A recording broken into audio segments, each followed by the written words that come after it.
I'm on a mission to turn the Nintendo Switch 2 into a fully functional plush. I'll be doing this by using magnets and a dream. Let's go! Disclaimer, this plushie is not for sale. It is just for personal use and for fun and for my collection. And at the end of the day, it's all fan art. I first cut out some black fabric pieces to make the console screen. Then I lined up some fabric on each side of the screen to get that 3D look that the Switch 2 has. Without sewing this border piece onto the screen piece, the plush will look very flat and the magnets will just not look great on it. Now with all the borders attached, let's grab the back of the screen and sew everything together. I can technically use a sewing machine to make this less tedious, but as you all know, I prefer hand sewing because it's way more relaxing and I just hate threading and sewing a machine in general. Now with everything sewn, it's time to stuff the screen. I usually add a bunch of stuffing until it looks how I want it to, but in this case, we don't want it to look too fat since the Nintendo Switch is a pretty skinny console. Now that it is fully stuffed to my liking, let's use a closing cross stitch, and just like that, the screen is officially complete, which means the joycons are next. Again, I'm sewing the border onto the sides of the joycons in order to get that 3D look, and also so the magnets look clean when we attach it to the plush, because again, without the borders, it will look really flat and pretty ugly. Now I'm sewing all the way around and making sure to leave a hole to stuff the controller. Now that I know that the controller is compatible and fits to the screen, I go on and do the same thing to the other controller. And just like that, the base of the console is complete, which means it's time for the part I am most excited for, which is the magnets. Now I ordered these off Amazon and I'm not even sure if they'll work as they should, but you know what, we're going all in. So let's take some Gorilla Glue and add it to the repelling side and attach it to the screen. And as we wait for that to dry, let's do the same thing with the controller. Also, recently I started winging it with my artwork because I just love the stress-free aspect of art. In the past, I used to try to perfect everything to the key, which made me lose love and passion for the process, which ended in me burning out, which is why recently I started embracing imperfect art. As we wait for the magnets to dry, I'm looking for the perfect shade of blue and red for the controller, and I realized I didn't have them, so I found what was closest. Now let's attach some black fabric to hide the magnet, and I'm basically just going in with an invisible stitch to make it look as clean as possible. Now let's test if the magnets still work, and they do, so thankfully this video is not a waste of time. I definitely could have integrated the magnets, inside the plush to make it look cleaner, but since this was my first time using magnets in a plush in general, I really just wanted to go the safer route. Alright, so both Joy-Cons are functioning to the console, so let's add some color onto them. First, let's do the red one, and I was kind of in a pickle with this shade of red since I don't really have the console, so I don't have anything to,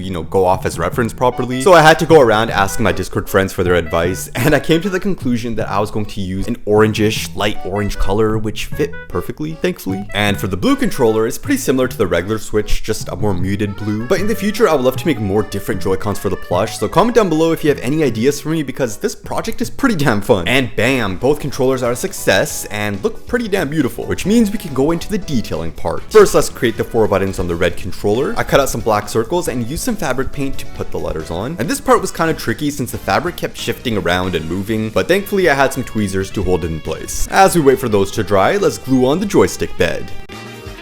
And since the buttons were still drying, like damn, hurry up, I started gluing on the blue controller buttons. I didn't add the arrows onto these since they're already black and you wouldn't be able to see them anyways, and I added a little black square for the capture button. Again, the buttons were still wet, so let's make the joysticks for the controllers, right? So I'm taking a black circle piece and sewing all the way around and then pulling the string to create, a crease in the circle inwards so we get a joystick shape. Now let's glue it on, finishing off the blue controller. Alright, now they're done drying, so let's glue on the buttons to the red controller.